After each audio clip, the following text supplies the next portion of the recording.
106 miles to Chicago. We got a full tank of gas, half a pack of cigarettes. It's dark, and we're wearing sunglasses. Hit it.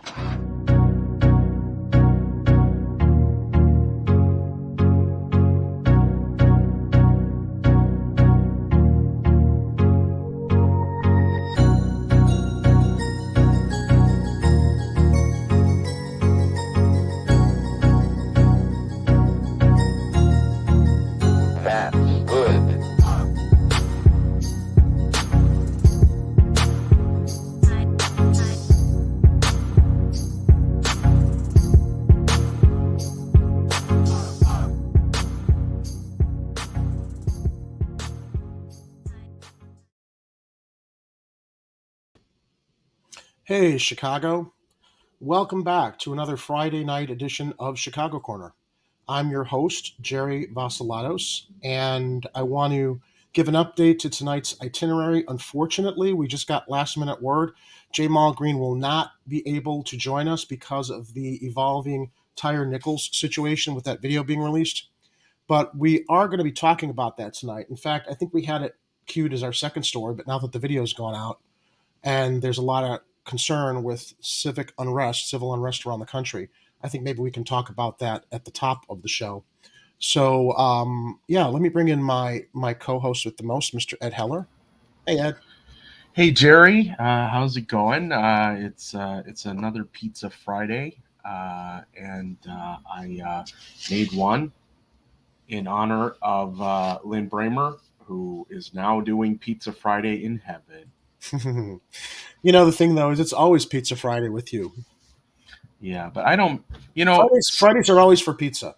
If I got the ingredients or the money to order one, then I'm doing pizza, Jerry. There you go. Even when I don't have the top ingredients, I'll use whatever I got in the fridge as long as I got flour, yeast, and water.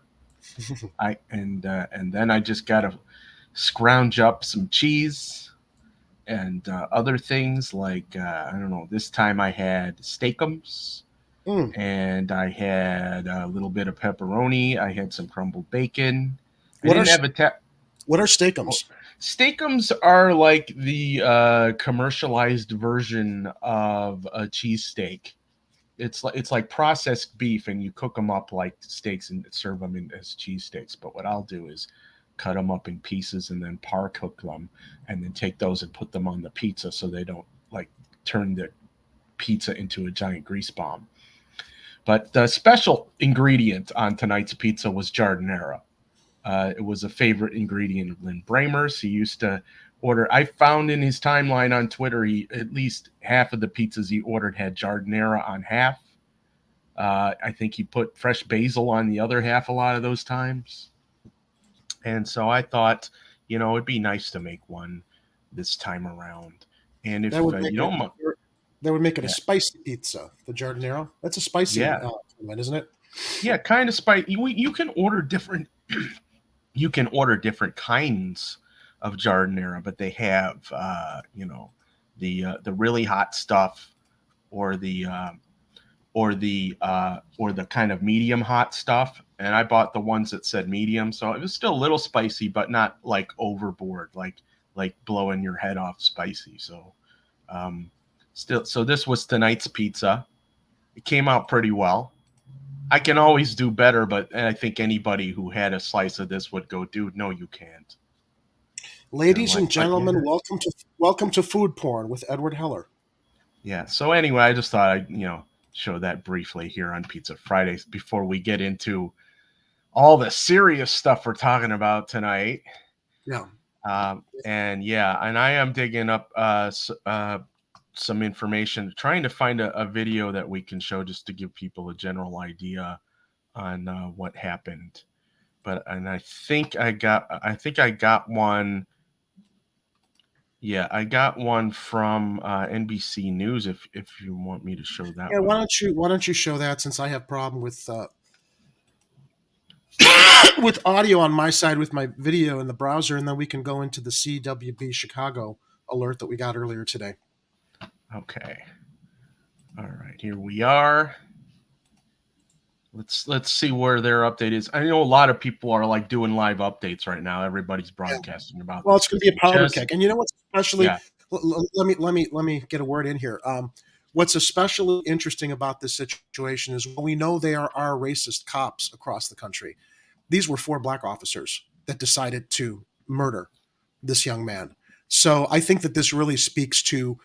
I really think that this indicts the entire culture of law enforcement and how they consider potential perpetrators or how they decide to arrest people. It's just disgusting what happened.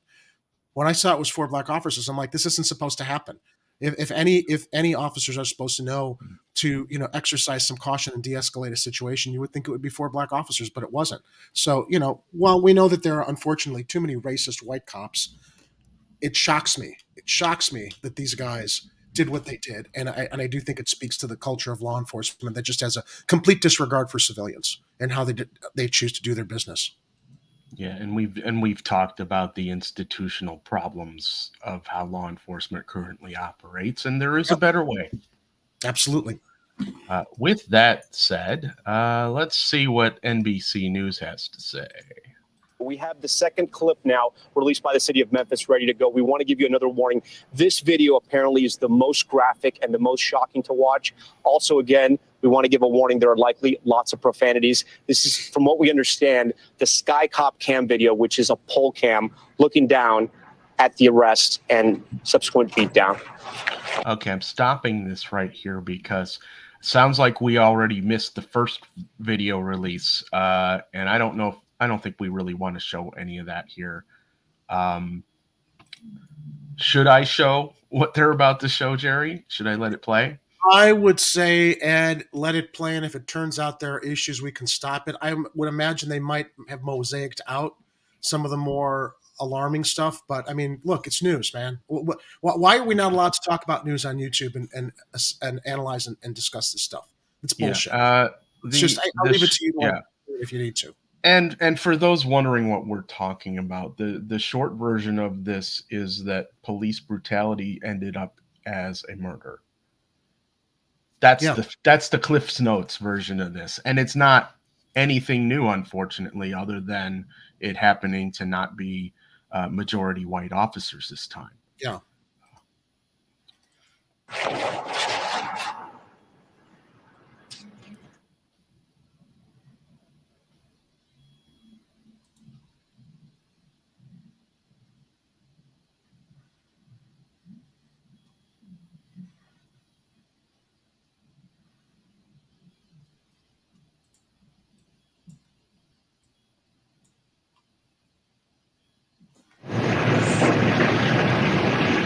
So I'm being told by our producers, again, we're watching this in real time, that there's no audio on this, but you do not need to listen to this because what we are seeing here is kick after kick.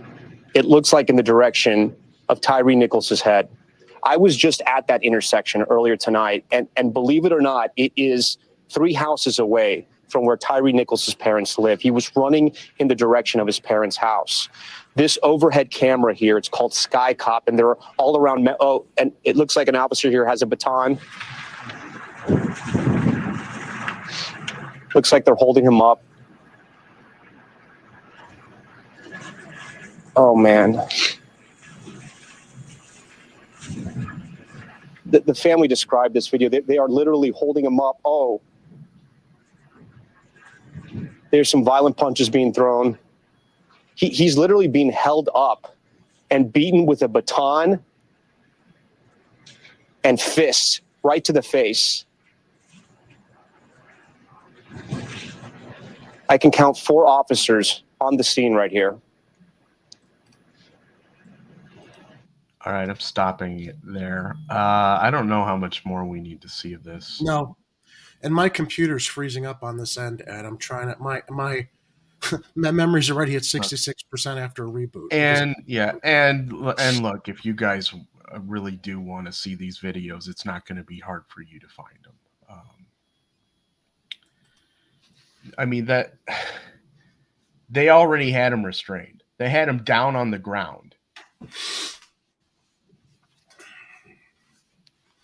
Yeah, they did. And I'm sorry I'm not commenting here because I'm having problems on this end with my computer trying to get the goddamn windows up to talk about the story. Yeah, that's okay. I'm just, I don't, there's not a whole lot more to say. Well, Because let me share. there is, but Yes, let me get into the story now. Let me share what's going on. This was released today from CWB Chicago that Chicago and county officials take precautionary measures ahead of the Memphis police video release. Now, this was earlier today that this report came out, and CWB Chicago reports officials in Chicago are taking precautionary measures as Memphis authorities prepare to release video that reportedly shows 5 of that city's police officers badly beating a man on January 7th. Is it Tyree Nichols? I believe it's Tyree Nichols. I think so.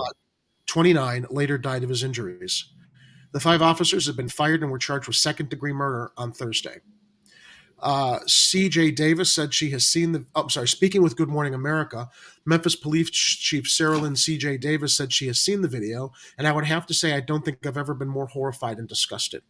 In Memphis, Shelby County District Attorney Steve Mulroy said the video would be released by 6 p.m. today, which it has. Locally, the Chicago Police Department ran a series of mobilization drills to test its ability to secure the central business district and other critical areas, according to police radio traffic. Late Thursday night, some police districts began providing special attention to retail corridors that were hard hit by looters in 2020. Also on Friday, Transwestern, the company that manages the Daily Center, emailed tenants about potential civil unrest, preparedness, and response in light of the video release.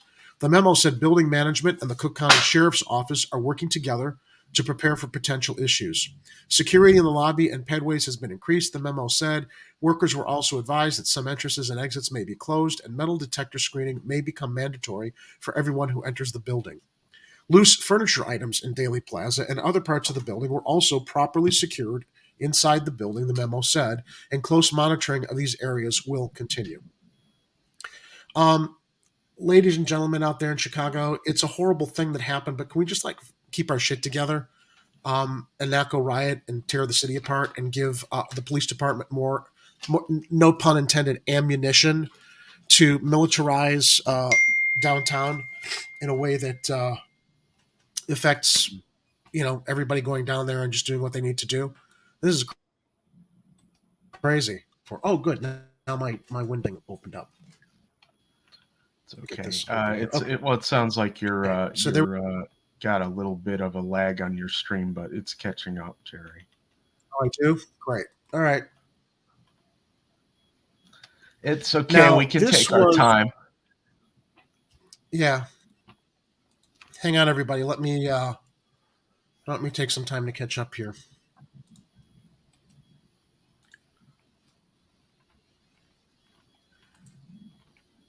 Okay, where is it here? There was, kind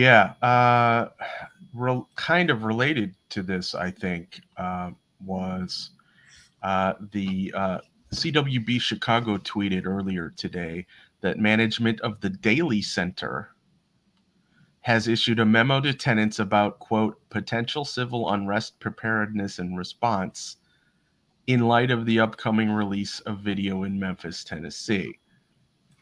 Now, it's, so clearly it's not just on our radar, it's on everybody's radar. I just sent you a link in the private chat to the CNN coverage. Okay. And this article from CNN that I had up a moment ago is titled "What We Know and Still Don't Know About What Led to Tyree Nichols' Death." And there's a video there with his parents. Might want to run that if we can bring that up. Okay, hold on. All right, let's see. You said that you felt sorry for them. Where does that come from, Mom? I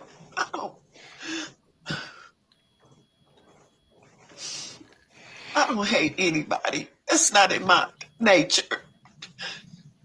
I just feel sorry for them because they did something horrendous. And I don't know. You said they brought shame on themselves, their family, and they brought shame on the black community. Can you speak to these? Are all black officers? No. People try to say black people, we only try to go after white officers. That's not true. We don't care what color the officer is. We want bad officers taken off the force. We know there's a lot of great officers. I know officers. But there are bad officers too. And those are the ones that we need to get rid of. Because all these kids that are dying and being killed at the hands of police officers, their parents pay taxes. They're paying their salaries. And then they have to be murdered by a person who's they're paying their salaries. That's not right. I'm just pausing it because this is some serious stuff going on here. And yeah, let's go to covering who these officers were, though. Yeah. I've got the story up now. This is interesting. I always like to go to the international community as they look back on the United States regarding this kind of stuff, and I think comment and report a little bit more objectively. So, Tyree Nichols, Memphis reckons with police killing by black officers. Those are the officers that killed him. This was by Chelsea Bailey and Holly Honderick in Memphis and Washington. At the VIP barbershop less than a mile away from where Tyree Nichols was attacked by 5 Memphis police officers, PJ, the shop's owner, described the moment he realized that Mr. Nichols was from his community. He recognized him as the quiet young man who would skate through his shop's parking lot. He would ride his skateboard with headphones on, just coasting and minding his business. He said he never bothered anyone. As PJ spoke about Mr. Nichols, 29, his violent death, and the video of his beating that's soon to be released, the barbershop's lunchtime crowd nodded in agreement. It's a shame, it's embarrassing, said a man named London, adding that it's painful to add yet another name to the long list of unarmed black men killed by the police. More difficult to discuss, perhaps, was the race of the police officers themselves. All 5 of the men now facing murder charges are black, too. I heard a couple of them were just standing around looking instead of saying, hey, man, don't do that, stop. You're just as guilty if you just stand there and let that happen, PJ said. Okay, so here comes my editorial. That's what I tell everybody who talks about all the good cops on the force. Where are the good cops when they let the bad cops get away with this shit? When they cover up reports like what happened here in Chicago with Laquan McDonald? Right? If you're not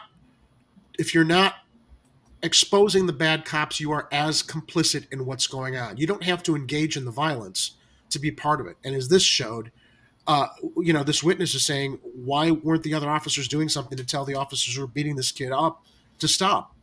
It makes Mr. Nichols' death feel different, he added. It looked different, too, from some of the most infamous cases of police killings involving black victims and primarily white officers. Rodney King in Los Angeles, Michael Brown in Ferguson, George Floyd in Minneapolis. But experts on race and policing told the BBC that the involvement of black officers in Mr. Nichols' death was unsurprising. I wasn't surprised because Memphis is a majority black city, said Alexis Hogue Forjeur, a professor at Brooklyn Law School and co-director of the Center for Criminal Justice. She practiced law in Memphis for a decade. The elected officials, those that work for the city, the county, there's a lot of black leadership. I wasn't surprised because Memphis is Indeed, under Memphis Police Chief Sherilyn Davis, the first black woman to serve in that role for the city, the majority of the force is black, according to the city's website. But there was no clear answer as to why these officers attacked Mr. Nichols and how exactly the race of all 6 men may have led to his death. Chief Davis told the BBC News that she still struggles to explain what happened 2 weeks after she first saw the video of Mr. Nichols' beating. The mentality of what I saw, it's very difficult to explain, she said, adding that she can't answer if the encounter would have ended differently had Mr. Nichols been white. It doesn't matter what color these officers are, doesn't matter what color the driver was. If you look at the video, race has nothing to do with it, she said. Mr. Nichols' mother, Rovon Wells, told the BBC that it was the race of the victim, in this case her son, and not the race of the perpetrators that mattered. It's not about the color of the police officer. We don't care if it's black, white, pink, purple. What they did was wrong, she said. And what they're doing to the black communities is wrong. We're not worried about the race of the police officer. We're worried about the conduct of the police officers. Professor Hogue agrees the race of police officers is not the primary issue. She said instead, it's the problem of policing. Policing in this country is focused on control. subordination, and violence, regardless of the race of the officer, she said. Society views black people as inherently dangerous and criminal. Even if you have black people in the position of law enforcement, that doesn't mean the proposition goes away. According to data collection by Mapping Police Violence, black people in the U.S. are approximately 3 times more likely to be killed in comparison to their white counterparts. The picture is less clear on the race of officers who perpetrate police brutality. We do know that there is more anti-black bias among white officers than black officers, but we also know that black people and black officers have anti-black bias too. We're talking about a difference in degree, said Khalil Gibran Muhammad, a professor of race and public policy at Harvard Kennedy School. The Stanford Prison Experiment tells us that bad things happen in places built to do bad things.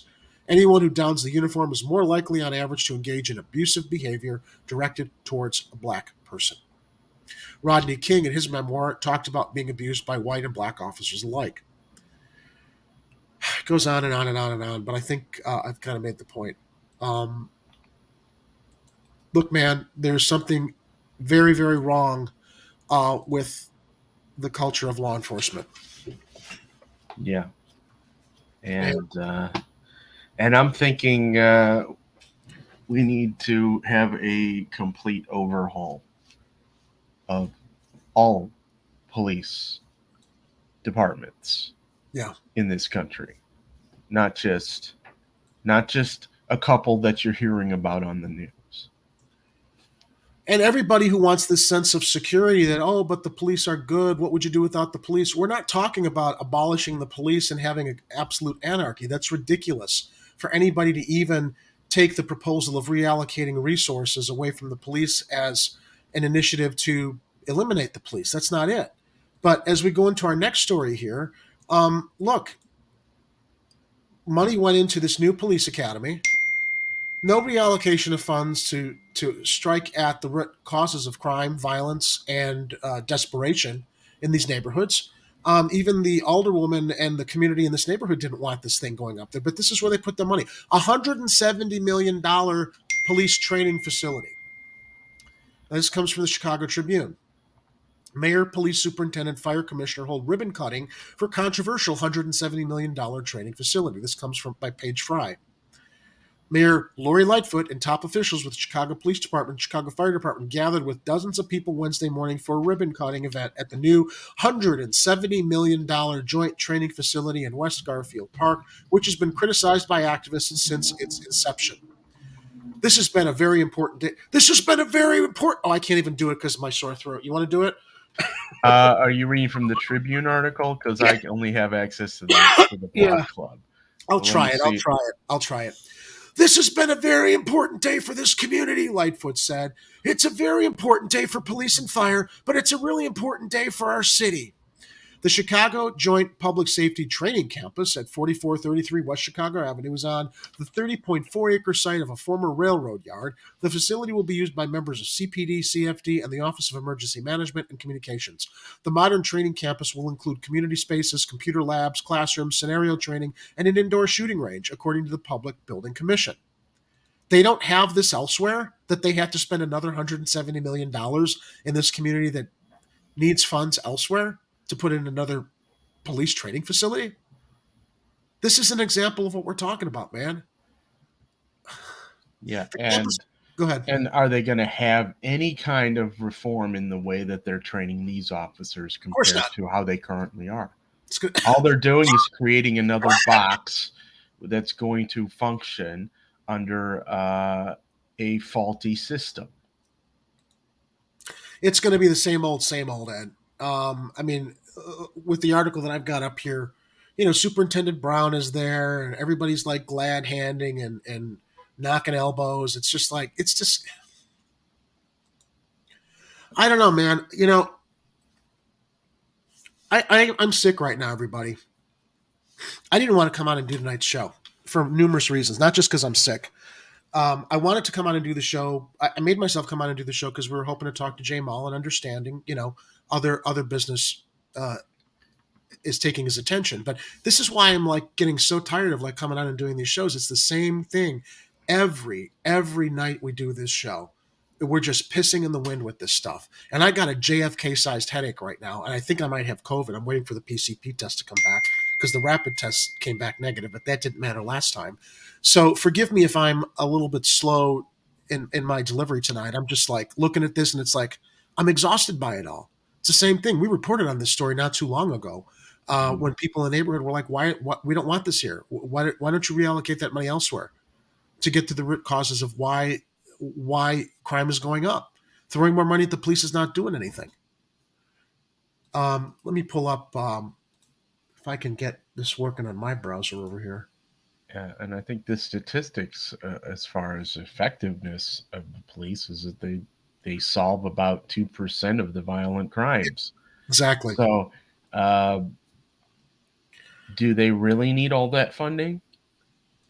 I don't think they do. And if the existing police department training facility wasn't cutting it with all the money that they've been given, how is this going to change? So here it is. Oh, there it is. So there's the picture. Yeah, there's their little. This is like a movie set. They've got their little movie set police training facility. You're going to tell me you can't find like empty neighborhoods throughout the city that are vacant buildings and like basically do real training out in the field in a cordoned off area instead of spend $170 million on this thing? Or they could use VR, like a lot of places are doing now. Yeah. Put some helmets on your head, stick yourself in a padded room, get little electronic guns so you're not hurting anybody. Arturo's right here. The training facility will be used to entice and recruit new cops, but from across the country. Also from within the community, though, too, Art. I think that this is really designed because there's a boy and girls club that's also integrated in this. Let me get back into the article real quick. And where did I leave off here? Okay, I was reading from the Tribune article. Let me go back down there. The campus will also include a 6-story tower with each story simulating a different environment that firefighters encounter, such as apartments, hotels, and office buildings, as well as an elevator shaft, Lightfoot said. There's also an indoor scenario village that includes 4-way intersection, a bar, apartment building. This is like convenience store and office space, Lightfoot said. The facility's lighting can be controlled to simulate different times of day and special effect devices, including a smoke machine and speakers to simulate different conditions. It's like virtual reality playground for the cops. Police Superintendent David Brown highlighted that the department trained just under 1,000 recruits last year, which was the most the department has hired since the 2017-2018 timeframe. Of those, 70% were people of color and 30% were women. All of the police department's members will come through the facility, including new and veteran officers who have to complete 40 hours of training on an annual basis as required by the federal consent decree the department is now under, Brown said. A $170 million facility shows that this city supports its police officers. Spread the word, Brown said. This training facility will hopefully put the Civilian Office of Police Accountability out of business. Wow. How about we keep COPA in place while you work on reforming the officers? There's no reason to put COPA out of business, Superintendent Brown. You feckless jagoff. Jesus Christ. Because you're not supposed to have any oversight over the cops. You're not supposed to have any oversight over the cops.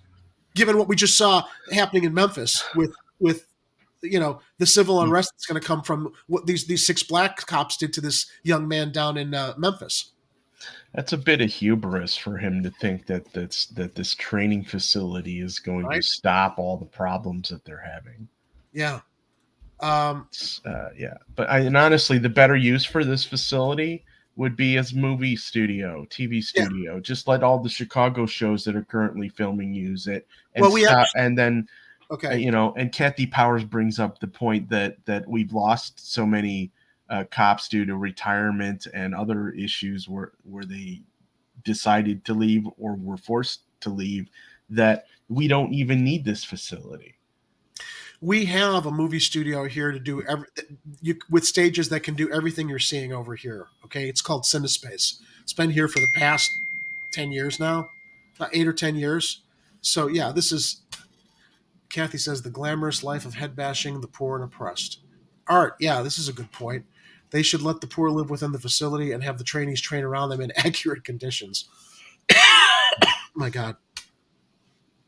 Wow. And Kathy says, as far as Brown goes, most of the candidates do want him gone.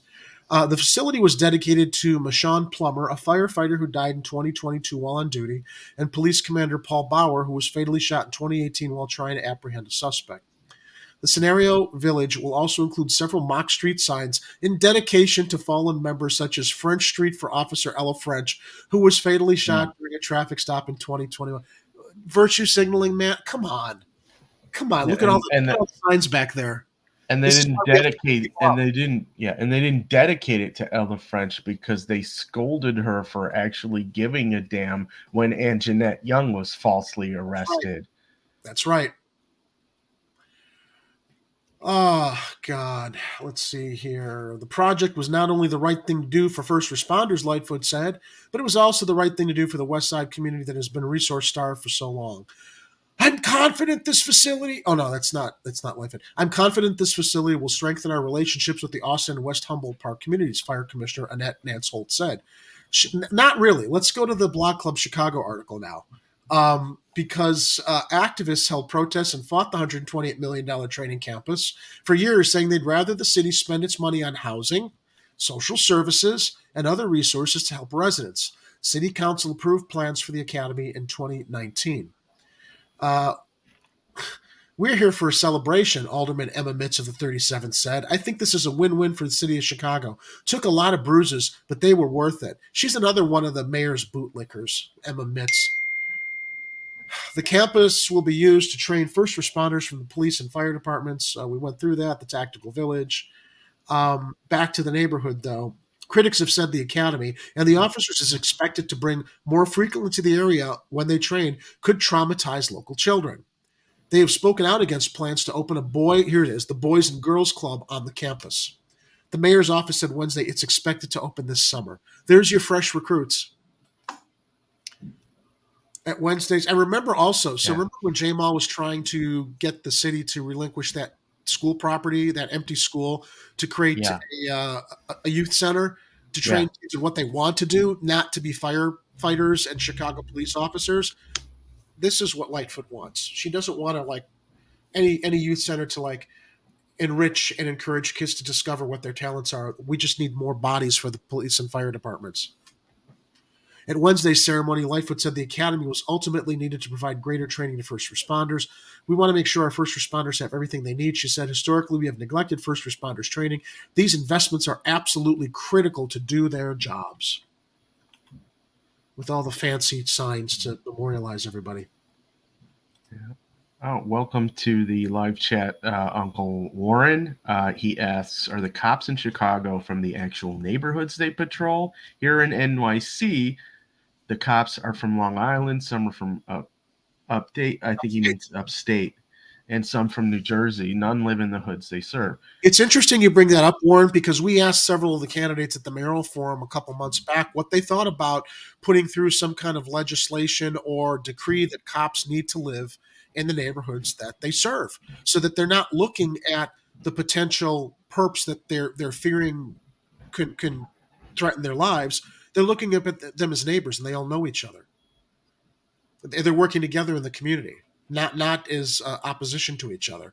You know, the citizens can trust the cop, and the cop can trust the citizens because they're neighbors.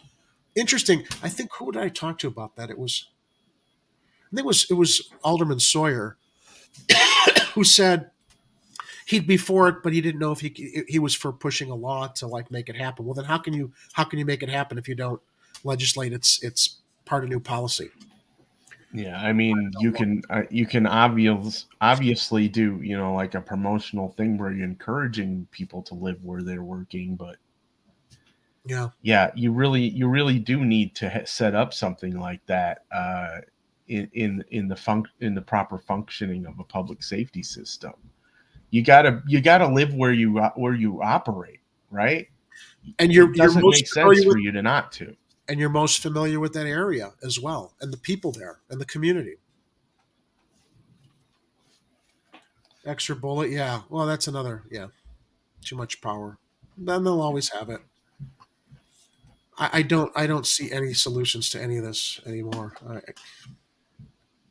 Officials at Wednesday's ceremony noted a fire was tearing through a Kenwood high-rise, even as they cut the ribbon on the facility, and the campus will be key for training workers on responding to future fires. There's a fire tearing through Kenwood while they're all at the ribbon cutting for this new facility. Yeah. I saw that the other day. I was watching it. They were covering it live because it was like a co-op building that was set up somehow to where they didn't evacuate the entire building because of the way the firewalls are set up in the structure of the building. So but then people were hospital. One person died, the person who's where the fire started, and then several people were hospitalized, probably for smoke inhalation. I saw you shared that story in the Slack, Ed, and you probably know a little bit more about it than I do because I didn't get a chance to really dive into it. Is there any more that you can share from what happened there? We don't have it in the show notes, but I know that it was a big... Let me see if I have the last version of that. Here we go. I've got... hold on. I got 12 tabs open here. Hold on, Jerry. I have a story from... Where is it? Is it here? Here it is. Block Club Chicago has the story from 2 days ago. Okay. It says high-rise fire in Kenwood kills one person and firefighter injured. Well, everybody was celebrating over at the ribbon cutting. This is what was happening not too far from there.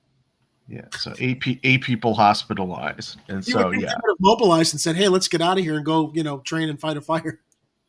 I mean, I'm sure there's responders there, but it's just the irony of they're over there celebrating and there's horrible fires happening close by.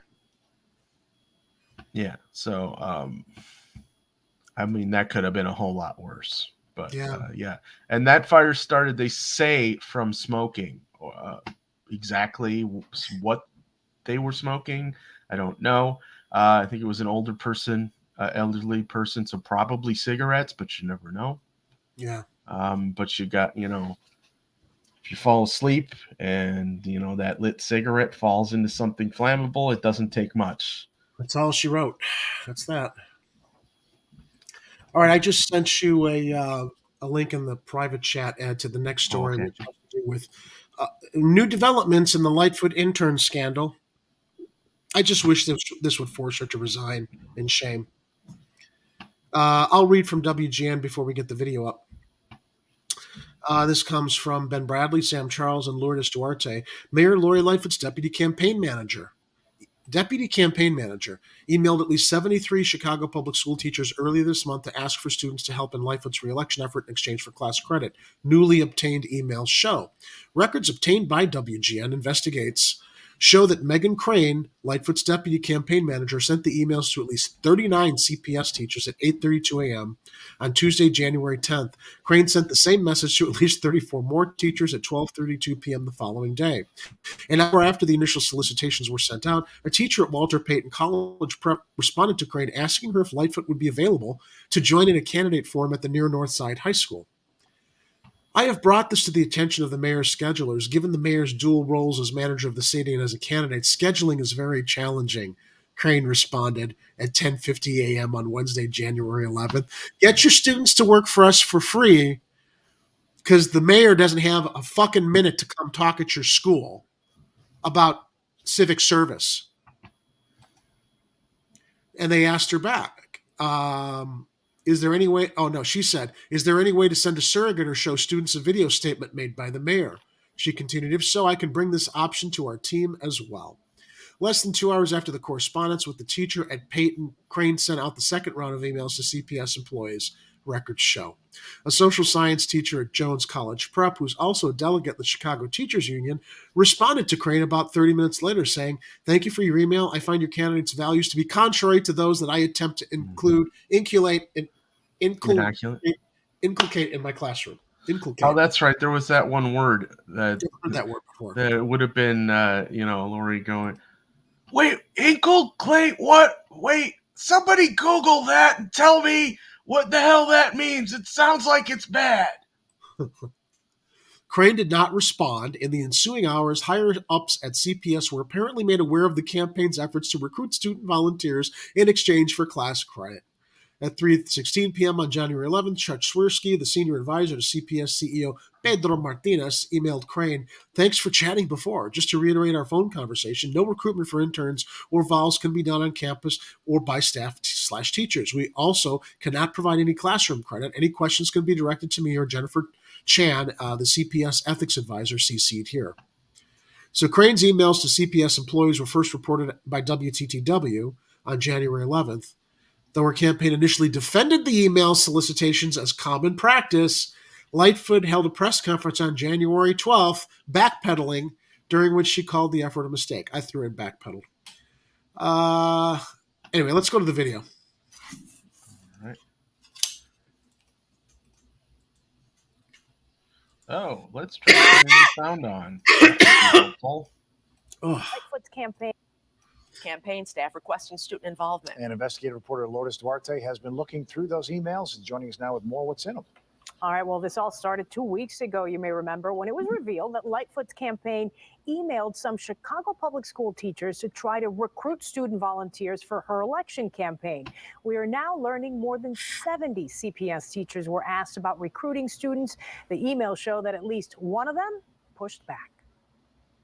The fact that we use publicly available email addresses for CPS teachers and for City College professors was a mistake.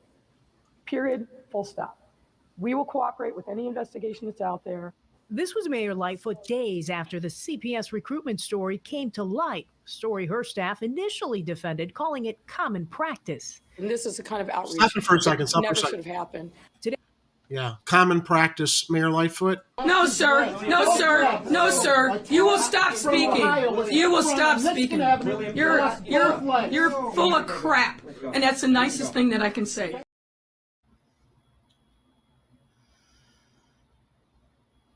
Oh, I can't hear you, Jerry. Oh, can you hear me now?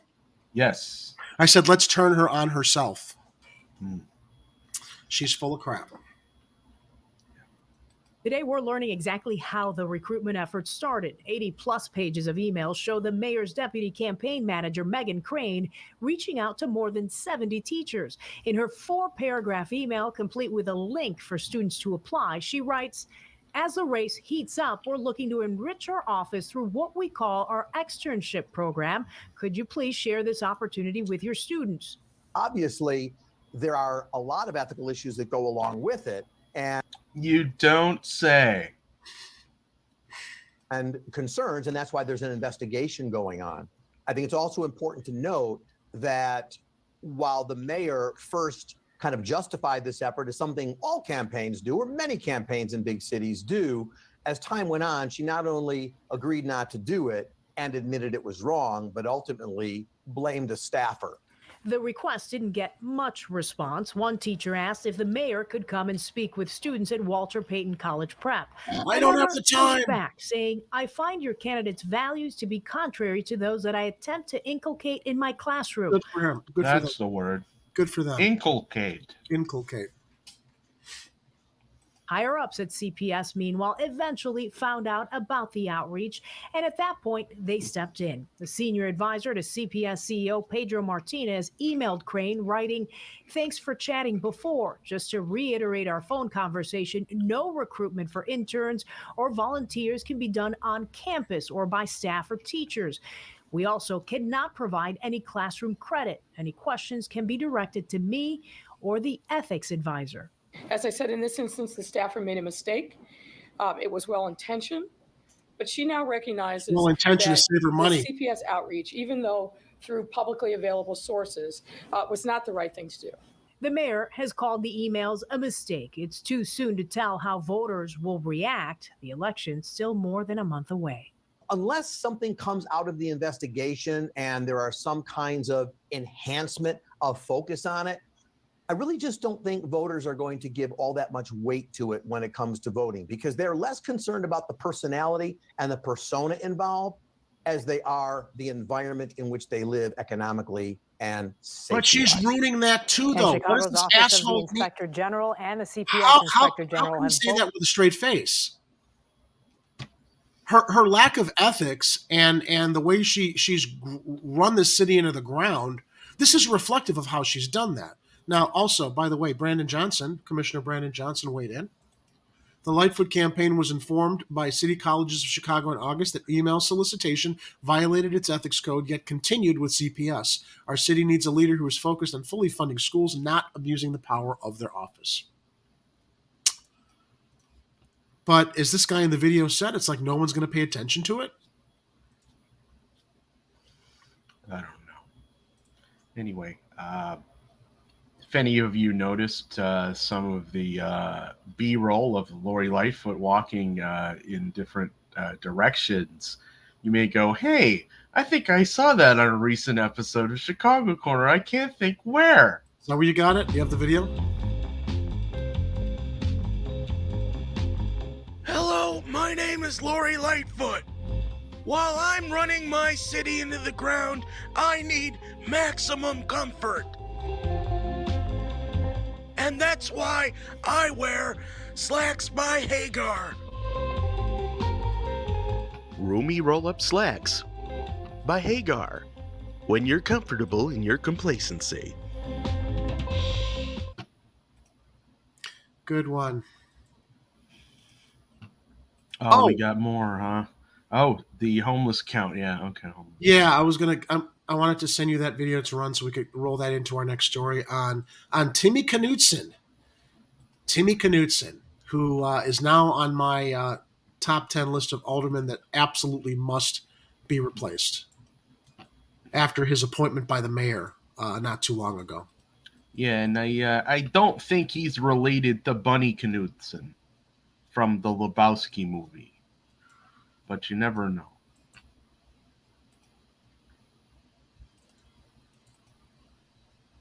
The city will go out and make its annual count of people in Chicago who are homeless. The count will run from 9 o'clock until midnight tonight. The goal is to get an accurate number of people who do not have homes in the city. The Federal Department of Health and Human Services will join that effort this year. Okay. So that's happening this week tonight, whenever they reported that. We reported on this not too long ago, the initiative by a coalition of alder people to support the Bring Home Chicago Home Ordinance. Let me pull this up on screen. We can talk about it as it relates to Timmy Knudsen. Now, this is an older article, but I do want to bring people up to speed here. As soon as my browser loads on this end, come on. Ugh.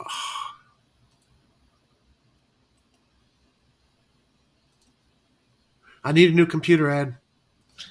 Same here, Jerry. Same here.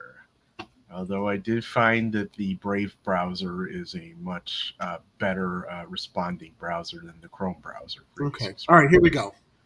So this was from November 14th. 25 city council members ditch meeting about city's homelessness crisis.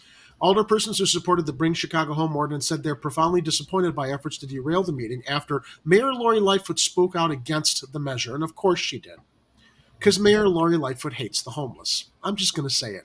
What other reason would you be against this ordinance if you didn't have contempt and absolute lack of any kind of concern for homeless people throughout the city that you just wish would go away? Chicagoans will not get to vote on a proposal to combat homelessness in Chicago after half the city's alder people failed to show up to a special meeting Tuesday on the measure. Now, who was one of those people that failed to show up to that meeting back in November? That guy? This tool here. Yeah. Timmy Knudsen, that the mayor appointed to fill the vacancy in the 43rd Ward. Now, Jimmy, not one of those Rothschilds, on Twitter shares, Timmy Knudsen for 43, has ads out bragging about blocking Bring Chai Home. He's framing it as heroically saving his wealthy constituents a little cash when they buy more property, but what he really did was keep our 65,000 neighbors experiencing homelessness out in the cold. Disgusting. And here is Knudsen's, here's his tweet. Scroll that up there, yeah. Yeah, I haven't come up with the Knudsen impression yet, but I suppose we could make one up on the fly here. Homeowners need relief, not a tax hike. That's why I know I'm throwing a Southern accent to him, but it's just kind of like that ridiculous narrator accent from Jurassic Park. Remember? Yeah. Like, That's why I helped block a proposal to triple the real estate transfer tax and voted for budget with no property tax increase. We must use our city resources efficiently and effectively. Well, good for him. Good for him. Thanks, Timmy. Thank you for exposing what you're really about, asshole, because although the mayor recently appointed him in the 43rd Ward, he's got a lot of challengers coming out, and we're going to talk about them because it's my call to everybody in the 43rd Ward to look at these candidates and choose somebody else to replace this little pipsqueak. And of course, it's not opening. Hang on a second. Oh, God. Copy the link, carry it over. Okay. Hang on a second. I think whatever Jerry is recovering from is also affecting his computer. That's my guess. Yeah, not only do I have a virus, my computer probably picked up the virus. All right, so let's talk about the 5 candidates vying. Oh, fuck it. I'm just going to send you the link in the chat, and I'll read from it on this end since it's not loading. Hang on a second. All right, here's the link I'm going to be sharing from. All right, I'll start reading here we go. We got it. Finally. All right, let me bring this up here. So here are the 5 candidates vying to unseat Lightfoot-appointed Alderman Timmy Knutson in the 43rd Ward race. Steve Botsford, Brian Comer, Rebecca Jonowitz, Stephen McClellan, and Wendy Taylor Nations are in the mix to deny Knutson his first full term in city council. This is reported by Jake Wittich, and I hope one of these people succeed, because after what this jagoff did, not showing up for that vote, that's just more people sleeping under bridges and in tents in the cold for the next year, when this referendum could have been on the ballot this month, at the end of this month. All right, so come on. Let me read from the article. You know what it's doing? It's logging in the. Do you want a paper block Club Chicago? No. 2 former aldermanic candidates and 3 other community leaders are running to unseat Alderman Timmy Knutson, the recently appointed 43rd Ward alderman. Knutson is seeking his first full term on city council after stepping into the role in September after Alderman Michelle Smith abruptly resigned. Knutson was on Mayor Lori Lightfoot's 2019 campaign finance team. Of course he was. Of course he was. See how that those connections help you get appointed to be alderman? And he was her hand-picked chair of the Zoning Board of Appeals. Smith, Knutson's predecessor, has backed opponent Wendy Taylor Nations in the race, saying the public relations consultant would remain independent from other politicians and their interests. Wait a minute, Smith, Knutson's okay. So Smith, who Knutson replaced, says she's backing Wendy Taylor Nations. Now, Rebecca Janowitz and Steve McClellan, who both attempted to unseat Smith in the 2019 election, launched new bids to claim the city council seat representing most of the Lincoln Park, Old Town, and Gold Coast. Also in the race are Brian Comer, president of the Sheffield Neighbor Association, and Steve Botsford, a partner in the real estate development sector and former staffer for Representative Tony Cardenas. The election is February 28th. If no candidate receives at least 50% of the vote, the top 2 will proceed to the runoff April 4th. So Steve Botsford, here's one candidate. Botsford is a partner in his dad's small business, Laurel Canyon Holdings, a Los Angeles-based private real estate investment company. No, pass, next. We don't have to continue reading about him. All right. Yeah, I think that pretty much disqualifies him from going into more detail. Brian Comer is in his 3rd term as president of the Sheffield Neighborhood Association, where he organizes the local community to engage in zoning proposals, park improvements, and events. Born and raised in the 43rd Ward, Comer graduated from Oscar Mayer School. He's a former renewable energy developer and integrated business executive with clients in renewable energy and financial services. Comer also serves as an 18th District Police Beats facilitator and is co-founder of the 43rd Ward Alliance, which brings together the ward's neighborhood associations to discuss issues and build a united voice. Okay, I like what I'm reading here. Cool. Yeah, it sounds okay so far. I've always been one who is committed to service, but I'm most directly running now because our mayor is leading our city in the wrong direction, Comer said. Agreed. Crime and public safety are point number 1, 2, and 3 to Comer's platform, he said. Comer plans to address these issues by reorganizing the police budget so it spends less money on paying top brass and misconduct lawsuits and more money putting officers on the street.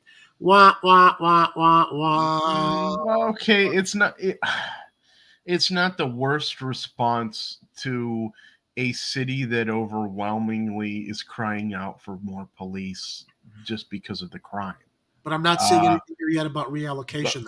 Yeah, I mean, wanting to spend less money on misconduct lawsuits, but without saying how you're gonna get around doing that. Maybe he's lying. This is a lie by omission kind of situation. Could be. Where he doesn't want him to know that the way to do it is to basically reallocate that funding somewhere else. Ricola. All right. You gotta tell me how those purple ones are. I haven't had the purple Ricolas. They're good. They're giving me some relief. When I saw the doctor the other day, she said, "Yeah, your throat is red and inflamed. It's probably a virus. It's probably not COVID because your rapid test came back negative." I'm like, "Yeah, it came back negative last time," and I ended up in the hospital a week later. And they said, "Oh yeah, you had COVID." Anyway, enough about my problems. Comer also said, "Oh no, we have a 2,000 officer deficit here in the city, which represents about 80 officers who are not on the beat in the 18th district," Comer said. "I would commit to building a pilot program where we would get young people after college to commit to serve for 4 years at the Chicago Police Department, and after their 4th year, we pay them a bonus commensurate to their last year of college." I mean, it's not a terrible idea, but still, if you're recruiting them into a failed system that's not reformed. No, I'm not seeing the reallocation yet. I'm hoping that something shows there. Comer also said he'd go after more funding from the county, state, and federal governments to address the city's crime as a public health issue.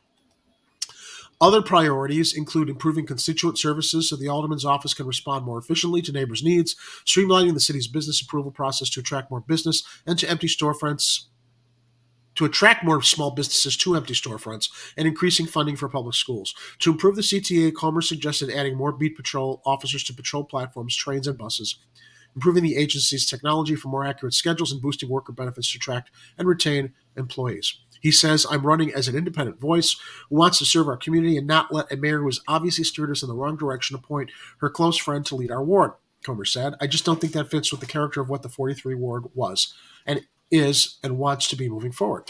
Okay, I haven't counted him completely out yet. It's just, we're going to hear a lot of flawed or not decent comments about how they want to reform the police department. And we have to take some of these statements with a grain of salt because they're trying to get elected. Of course. But still, I mean, it's one thing. It's like if you're running for mayor, you can probably be a little more bold with your statements on that stuff. You're running for alderman, you're just trying to get in there to make some change, I think. That's my perspective on that. Here's my call to action. Anybody, anyone but Knudsen, except for this guy, Steve Botsford, who's with the Laurel Canyon Holdings Los Angeles-based private real estate investment company. Yeah, he doesn't need to be an alderman. No, he's got his life covered. Yeah, he's got his plate full. Yeah, Kathy thinks that Strep's going around, by the way, and I think we should give it a nickname. We're going to call it Strepfoot. Strepfoot. Well, hello, I'm Lori Strepfoot, and that's why I sound like this.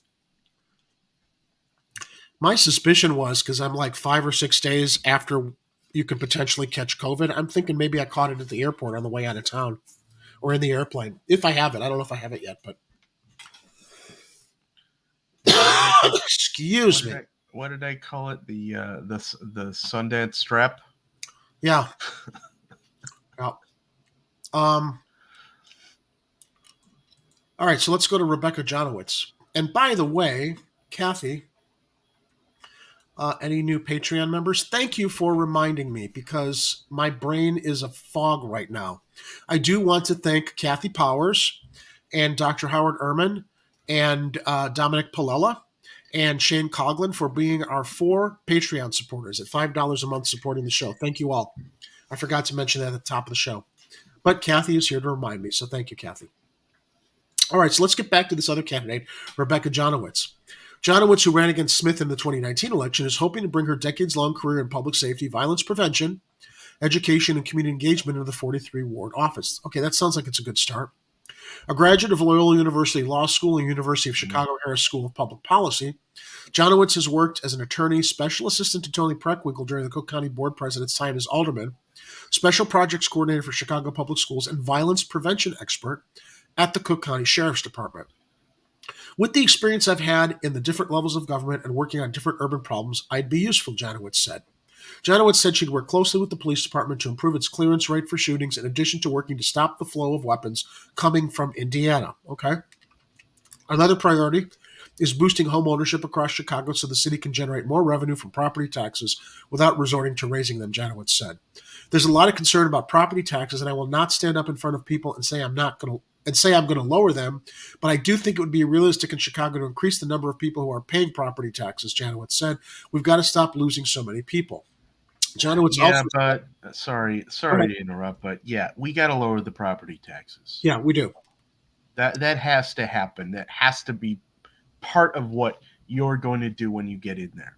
You need to work with the other aldermen and figure out a way. It's driving people away because these property taxes are just for regular people owning homes, but they're ridiculously high. She says she's focused on preserving affordable housing in the ward so people of all ages, especially older residents who want to stay in Lincoln Park, have a place to stay. Is Lincoln Park really affordable? I think not. I don't think any housing in this ward is affordable. Define affordable. Yeah. Well, I guess it's commensurate with like where you're working or how much income you're making. But I mean, the average rent now is what, like $1,500 a month, depending on what neighborhood you're in, or more. For property taxes? No, I'm talking about affordable housing. Oh, rentals.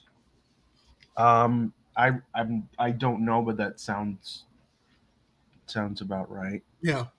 In average, I mean, I'm in a 3-bedroom, 2-flat. I have tenants.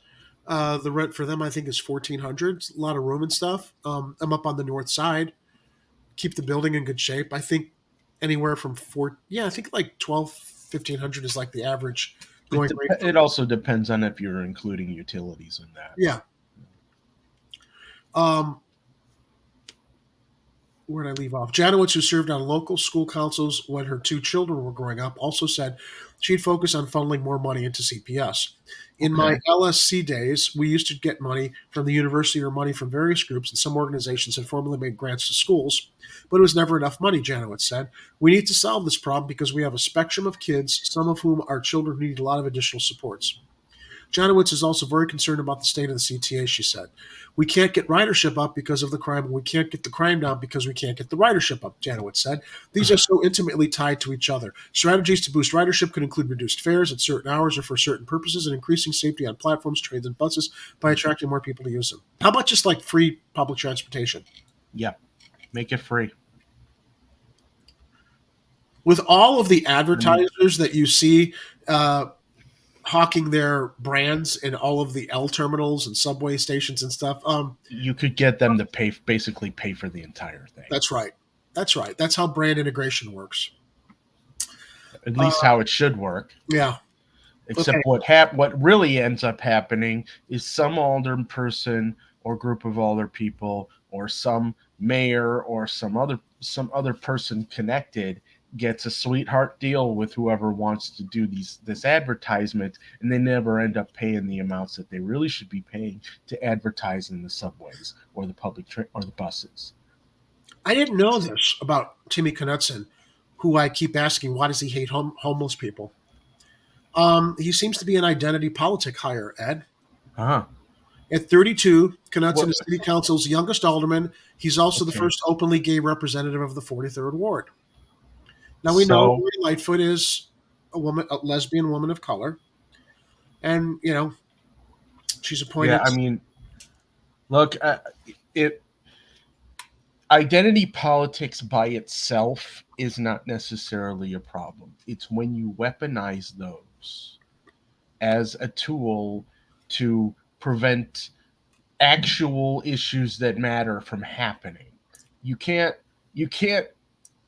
stop the progress of real solutions for city problems because you have some minor issue with someone's identity problem. I want to go into his background here because there's an interesting contradiction here, Ed. Yeah. In that tweet that we shared here, that he helped block a proposal to triple the real estate transfer tax to protect rich people from contributing to this proposal to help homeless people, right? Interestingly enough, here's his background. Knutson, not that I want to give him too much time, but it's an interesting paradox, I think. Knutson was a partner at Croak, Fairchild, Morgan, and Barris before he was appointed alderman. He's counseled startup companies, founders, and their investors, according to Lightfoot's office. Here's where it gets a little hinky. Knutson also founded the pro bono practice at his law firm, which represents LGBTQ asylum seekers in Chicago and Tijuana, Mexico. He's given legal services to more than 40 asylum seekers through this work, he said. Okay, great. Wonderful that you're offering those free legal services to LGBTQ asylum seekers in Chicago and Tijuana, Mexico. Why don't you offer the same kind of relief to supporting this ordinance that was proposed that you decided to not be present for, to help vote for? And do you only support the homeless if they're LGBTQ? That's what I'm wondering. Because that seems hinky. Yep. I don't want to make any claims here. I applaud him that he offers that pro bono practice, but this bullshit here about, he's saving all the rich people more on their property taxes, which keeps more people on the streets cold and homeless. It's bullshit. Yeah. The rich people don't need to save on the property taxes. It's right. The rest of us who need tax breaks. Thank you.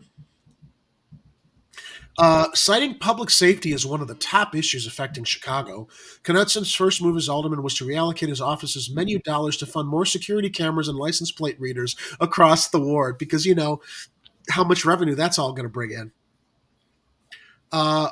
These cameras are great deterrents and they're great eyes on the beat when there's not enough officers to fill our beats, Knutson said. They're also incredible for collecting data. Yeah, and issuing tickets too. It's all about revenue. He's a tool. He's a fucking tool. All right, enough about him. I'll bet it was his idea to give to Lightfoot about wanting to put cameras everywhere so they can catch the people who are parked in the bike lanes, they can ticket them. Let's move on to Stephen McClellan. But seriously, don't park in the bike lanes, though. That's not. No. I mean, I have my issue with bike lanes, but no, I don't tell people to park in them. I just think that there's so much sidewalk space that could also be allocated to help relieve some of the congestion on the streets. That's the whole infrastructure of figuring out where to put in bike lanes and how to integrate them was flawed, because the solution was just narrow automobile lanes and put bike lanes there and create more congested traffic when there's long stretches of sidewalks that you could have that aren't used by pedestrians that you could have easily integrated. But, whoever the brilliant people at zoning were didn't realize, maybe that's something to take into consideration, because it's causing. And clearly it's still a work in progress, because I think I just posted a thing recently where they're going to possibly modify part of Clark Street so that it has a dedicated bike lane going in one direction, and they're going to get rid of parking on one side of the street to make it flow better. Cool. All right, let's get to Mr. McClellan here. We're at 8:40. Maybe we can get the show done by 9 so I can go crawl back into bed. McClellan, who ran against Smith in 2019, grew up on the South Side and attended LaSalle Language Academy in Old Town Triangle, where his mother and aunt taught. McClellan's career started at the Chicago Board of Trade, where he did open outcry trading for about 6 years. He founded Youth Producers, an after-school organization that focuses on bringing arts, athletics, and academic programs into schools. I like him already. He's a community representative on the LaSalle Local School Council, where he's helped with projects like transforming the school's playground from an uneven blacktop to a green field and a tennis court. McClellan also helped organize neighbors in the 1800th block of North Cleveland Avenue to renovate a 100-year-old alley that was deteriorating into a green alley with permeable pavers, allowing stormwater to filter through the pavement and drain into the ground. Do you know who I'm leaning towards advising people to vote for in this ward, Ed? The McClellan guy? I'm liking what I'm reading here. Serving this community is something I want to do, and I'm enthusiastic about it and love it, McClellan said. And I love talking to people and problem solving, and the project I've worked on for the last 18 years have led me to want to do more. McClellan also cited public safety as one of his main concerns. He said he'd work as alderman to boost safety by making the city's education and economic opportunities more equitable. Bang. Here's your candidate for the 43rd Ward. Here he is, Stephen McClellan. Maybe we can get him on the show. Our underinvested neighborhoods need to be invested in, and not just with some cliched title, McClellan said. We need real investment that's actually going to help the youth and individuals at risk.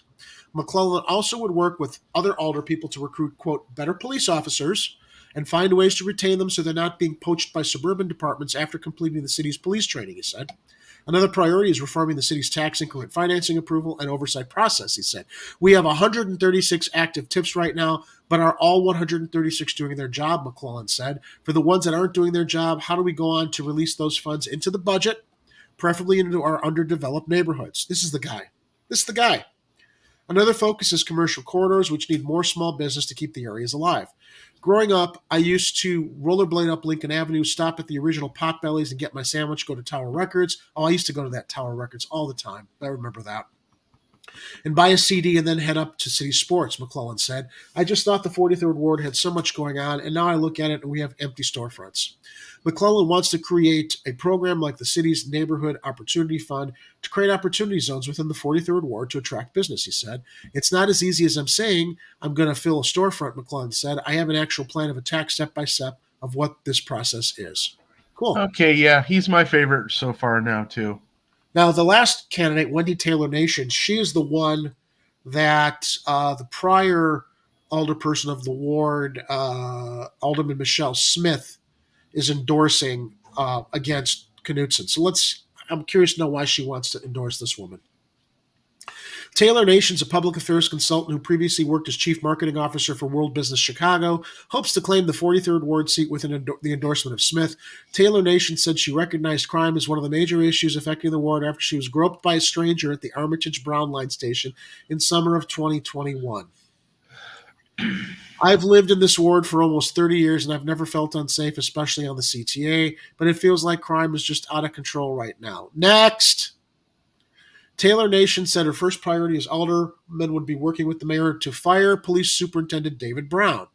Well, that's a no-brainer. Yeah. What's next? Brown's strategies aren't working. We need someone who can focus on police morale, their mental health, and getting more cops on the street, she said. One of Taylor Nation's first steps as alderman would be to introduce an ordinance that relaxes the police department's residence requirements to establish residence within the city, she said. The ordinance would also... Enough. Next. Done. Relaxes it? Forget it. I didn't even think there was a requirement. Forget it. I'm not going on. Yeah, she 43rd Ward candidate, ladies and gentlemen of Chicago Corner, you have your marching orders. Get this guy elected. Get this guy to replace Knutson. Kathy Powers, thank you for the $1 super chat. Let me go into our Lori Lightfoot files and share with you your dollar's worth of Lori Leprechaun. There you go, Kath. Thanks for the $1 super chat. Terrifying.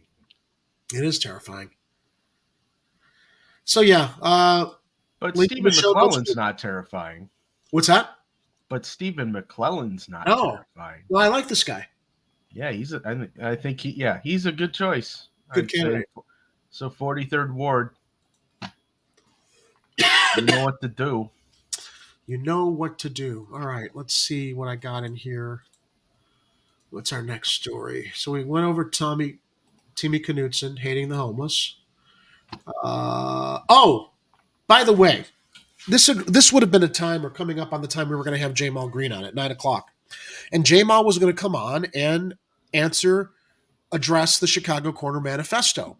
We gave him the manifesto, and he was step by step. We're going to ask him the questions and have him share what his thoughts were regarding the questions that we've compiled here that actually Ed has compiled. Thank you, Ed, because I didn't have time to keep that document going with all of the important issues that many of our viewers, as well as ourselves, have compiled as being issues that all candidates should be addressing. Now, unfortunately, he couldn't join us tonight because of what was happening with that video being released. But Ed and I and Kira, who's still involved with the show, were talking the other night about our wish to go to City Council and read the Chicago Corner Manifesto questions to Lori Lightfoot. This was going to be our plan, everybody. we were going to have Jamal come on and answer the questions. We've got Commissioner Brandon Johnson scheduled to come on soon to answer the questions. So with at least 2 candidates coming on the show to address the Chicago Corner Manifesto, it was our intention to schedule time at City Council during the public, what do they call it, Ed? The public forum? Public comments. During the public comments to read off our question, say, Madame Mayor Lightfoot, we have been able to circulate these questions to other Chicago mayoral candidates, and now we put them to you, and start asking the questions, to which point we expect to get cut off, and at which point we then would have rotated another Chicago Corner personality. Maybe it would have started with me, gone to Ed, gone to Kira, gone to Kit. But there's only one city council meeting in February, and it's February 1st, which is next Wednesday, I think. Yeah, Wednesday. Not enough time to prepare for it. Plus, we assumed that to be part of the public comments, you just go there and stand in line and wait for your turn to go in and speak. No. You got to submit what you want to present during public comments the day before on the is it on the telephone, Ed? You knew more. Do you remember more of the details? This business. I wish I had the thing handy. There was a way to sign up on the day, but it was like 10 people, and it was going to be a random choosing of whether you even got to speak, and it would have been extremely difficult to get down there on a Wednesday morning to try and get in line to do that. Plus, once they cut you off at 3 minutes, that's it. And you don't know if your colleagues can continue for you, because let's say you're given 3 minutes, and let's say all 4 of us got selected. Ed, Kira, me, or maybe Kit, we got selected, or we all submitted. If only one of us was selected and the others weren't, we couldn't continue with our comments, because you could have 50 or 100 people submit to go down there that are selected, and they contact you on the phone. You submit them on Tuesday, the day before the public comments, the day before the city council meeting, and then you have to wait by the phone to get called the morning of to be told if you were selected to come down and contribute your public comments.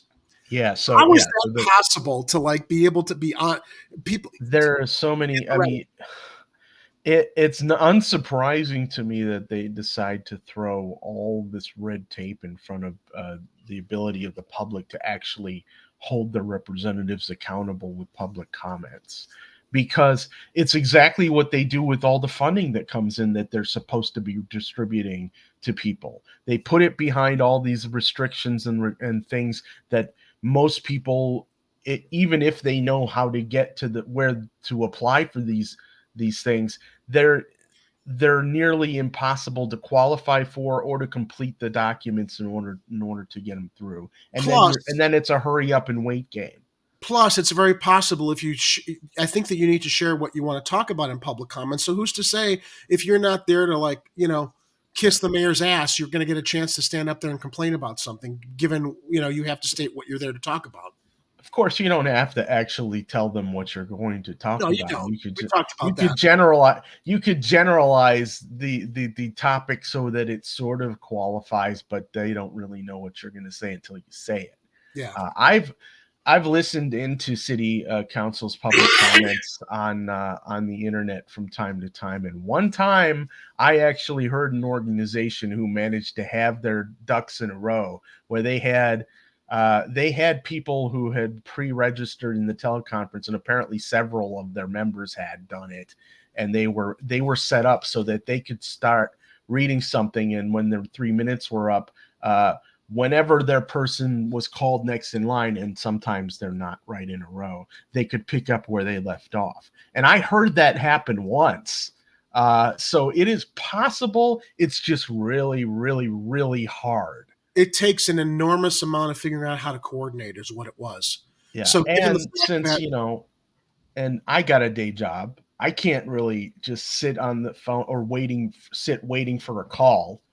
Because what happens is you get on the list, and if you get approved, you get notified, but then you're waiting for them to call you for your public comments. Right. So it's you got to have a lot of time on your hands. Not to feasible. Do this type of activism. It's not feasible to figure out how to coordinate, unfortunately. But we were going to do it. We went so far as to figure out how could we sign up. But the big challenge also, look, doing all that coordination, we were willing to like explore. Maybe we would go through that, but there was no way we could do it in time for February 1st. And the election is February 28th. And there's no other city council meetings before then. Yeah. But so we'll just have to hope we get Jamal rescheduled on the show to share his thoughts on the questions, as well as Commissioner Johnson and anybody else that Kira has reached out to come join us and talk about these pressing issues. Dominic Palella is in the chat. Hey, Dominic shares. You have a better chance of finding a needle in a field of haystacks. Yeah, pretty much. Yeah. Although it's, at least we had the opportunity, and I'm so glad you printed those copies out and handed them to the candidates at that forum, because that put us on their radar, at least for most of them. I mean, I know Willie Wilson pretty much treated us as an afterthought. It's like you give him a paper, he's going to hand it off to whoever is managing his campaign, and that's what he said. He'll give it to his people. He'll give it to his people. Yeah, he did that live on the stream there. I'm like, yeah, he's not going to look at that. I mean, if we had Jamal on tonight, I'm fairly certain he would have just nailed it, because almost everything we have in there, I think I've heard him mention at one time or another, either in the different forums that we've either covered or watched, definitely, or news stories where you just hear him say things like, Chicago's not broke. We know Chicago's not broke, and I've heard him say that, and obviously Kid has said that a lot, because he's the one who put Tom Tresser's book on our radar. What? Dominic shares Girl I Guess recommends Knutson over the others. Yeah, that Girl I Guess person? Wow. Well, could it be because of his identity, Ed? That's the thing, is that Girl I Guess website seems to be really focused on identity politics. It does.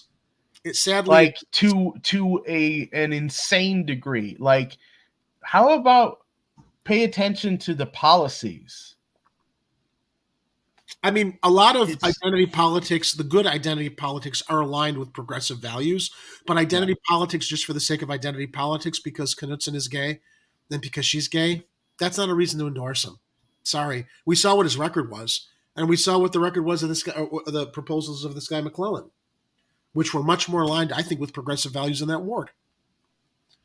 So that's disappointing. Thank you for sharing that, Dominic. That's disappointing. And so now we have to look for a better list, or I guess we're the list now. So tune in when we talk about the candidates, like we did today. See who we're recommending. And by the way, Block Club Chicago ran two really, really long lists that are linked in our show notes below that we cannot go through because they're just too goddamn long. But I have them listed in the show notes as election resources. The first one is titled The Chicago Mayor's Race. 9 candidates want to run our city. What do they stand for? The link to Block Club Chicago is there. It's very comprehensive. Another article from Block Club, where do the candidates for Chicago mayor stand on education? We asked them 10 questions.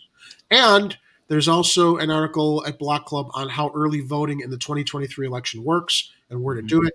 Check that in our show notes, because I'm not through those, but you can find those links there to read on your own. And I just posted a link for they have a section called The Ballot, where they are basically compiling a lot of information about all the candidates running right now. So check that out. It's Chicago-elections-2023 over at Block Club, because it'll probably be information that's going to be important, and very likely we'll be looking into there to see if we need to get any information on any candidates that we might be talking about. Well, Ed, look who's back in the news. Aldermort. So, you shared this, and I thought this was hilarious. Sit down with a news story, any news story about Jim Gardner, and you'll probably be a winner with the Jim Gardner News Bingo. You've got ethics, you've got harassment, bribery, arrest, misogynistic, had resident falsely arrested, corruption, investigation, social media, restraining order, FBI, retaliation, embattled, machine gun, vulgar, controversy, pay to play, leaked court records, rape, Rats sent inspectors, brick, lawsuit, withhold services, inspector general, and of course, homophobia. All right, so why is this guy still serving as the why haven't investigators literally crawled up his ass to make him uncomfortable enough to just say, I'm out of here. No mas, no mas, I'm gone. I guess I shouldn't be surprised given how long Alderman Burger King has served without investigations prior in his career. It took him a long time to nail him. But now this is the article that comes from Block Club Chicago. Ariel Perella Orelli, the investigation adds Alderman Jim Gardner should be investigated for harassing challengers, volunteers, ethics board, tells City Watchdog. Yeah, why do they have to tell the City Watchdog? Why is it, this is all in the news. Why isn't the City Watchdog seeing this and just going after him? I don't know. But, all right, so now I guess they're saying the City Watch. Wait a minute. Let me rewind. All right, Alderman Jim Gardner of the 45th is under investigation by the city's watchdog again for allegedly harassing and threatening volunteers of one of his challengers in an argument that was partially caught on video, and we reported on that. So I'm not sure why the headline is asking them to do it when they are doing it. Anyway, the November incident, which happened in Norwood Park, shows Gardner drive up to volunteers collecting signatures for candidate Maria Tomek. Gardner spends a few minutes speaking with the canvassers and tells them they should run a clean campaign and know what you're talking about. We shared that video. Yeah. It was last month. So where are we now as far as updates? Gardner has called the video of the Norwood Park incident a desperate attempt to gain leverage while diverting attention from relevant issues affecting our community, but did not answer specific questions about the incident. Gardner, who is under federal criminal investigation and faces a series of other allegations and lawsuits. What's taking so long? What if this guy gets reelected? Then they're going to take him out? Then the mayor's going to be able to appoint somebody new, and if it's Lightfoot, it'll be one of her people. Anyway, seeking a second term in next month's election, challenging him are Ana Santoyo, a longtime activist and library page organizer and historian Susanna Ernst, attorney Megan Mathias, Jefferson Park resident Maria Tomek, and business owner and community organizer James Sue. In a previous statement, he said his re-election campaign was being run with merit that addresses the needs and concerns of residents while building upon the many achievements that have been accomplished since being elected. I call bullshit. When every news story that you read about him, you can play this bingo card and probably win. Yeah. So that's the update on Aldermort.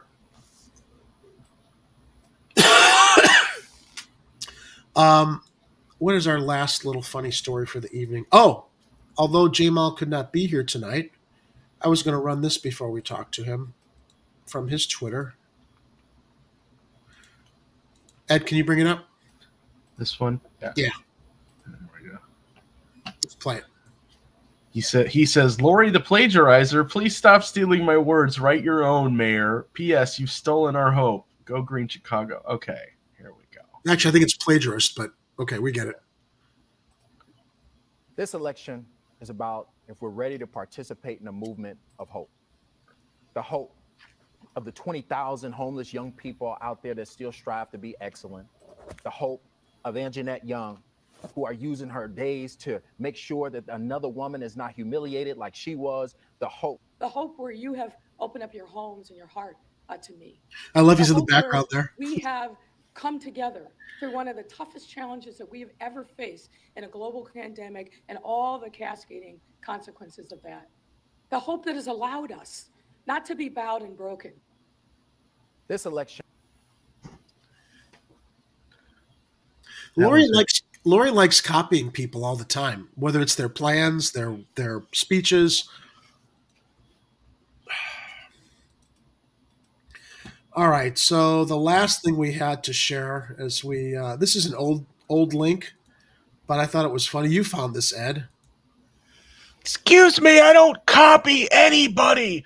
I'd now like to read from an unpublished memoir that I'm currently working on. 407 years ago, our forefathers. Oh, wait, I gotta go. All right, I sent you the last Lori Lightfoot link in the private chat. This is great. What's the backstory on this? Oh, okay, yeah. This is from 2020. Someone recent. Oh, But keep in mind, this is how she treats kids while she's also trying to enlist them to work on her campaign for free for school. I have a lot of I've curated a pretty big section of Chicago political Twitter, and someone was posting basically a whole bunch of things in their thread about like, hey, remember all these terrible things that Lori Lightfoot did? And this was one of them. And this was originally a post from Good Kids Mad City, and because she in 2020 she was giving a hard time to kids on the playground, telling them to go home. They were heckling her back. The nasty lady across the street. Yeah, this is hilarious.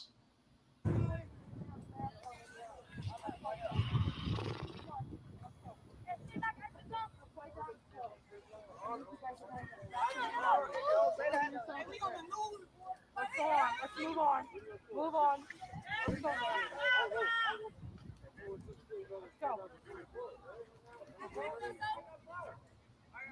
You want to take this virus back to your house? Get your mama sick? Let's move on. What a fucking bitch, am I right?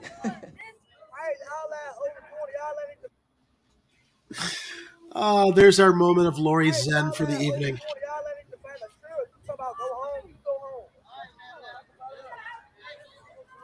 This must have been, she was so concerned about the spread. Yeah. And they were outside. Yeah. And it's like, go home, kids, go home. They were telling her to go home. All right, everybody. Sadly, we were not able to have Jamal on. Hopefully, he will be rescheduled soon. I know Kira's also working on a date that we can get Commissioner Johnson on to talk about our questions in the Chicago Corner Manifesto. We will be back again next Tuesday. Anything you want to share at the end of the show here, Ed? Just that if you haven't had anything to eat tonight, consider having pizza for Pizza Friday. Oh, I'll have to go pick some up then. And celebrate the unfortunate first Pizza Friday without our best friend in the world, Lynn Bramer, knowing that he's probably eating way better pizza up in heaven because they have the best. Thanks, Warren. I think Ed gets a 10. I get a 7 based on my feeling sick. But thank you. We're doing the best we can. On a scale of 1 to 10, I was completely off tonight, so please forgive me, everybody. I just am like, had a headache and trying to struggle through this. So, all right, everybody. Ed, thanks. We will see you all next Tuesday. In the meantime, to everyone else out there in Chicago watching us tonight, please make sure, if you haven't already, like and subscribe, share our channel across all your social media platforms, whether they be Facebook, Twitter, Instagram. Join us again next Tuesday when we return for another episode. And until then, as we go into the weekend, please make sure to stay safe, watch out for each other, be vigilant, and remember, if it's happening on the streets, you'll hear about it here on Chicago Corner. So stay safe, everyone. We will see you next week. I beg your pardon. What did you say? The wrong button. Here we go. Get out. And don't come back until you've redeemed yourselves.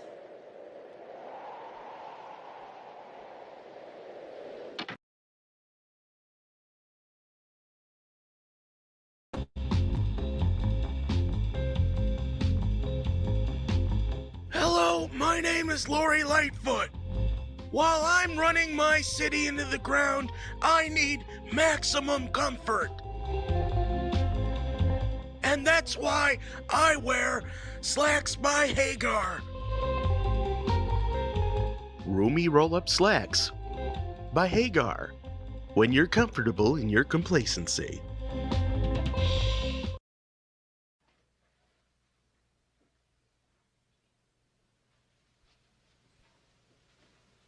You're still here?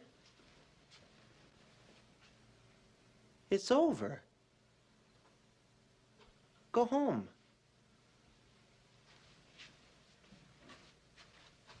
Go.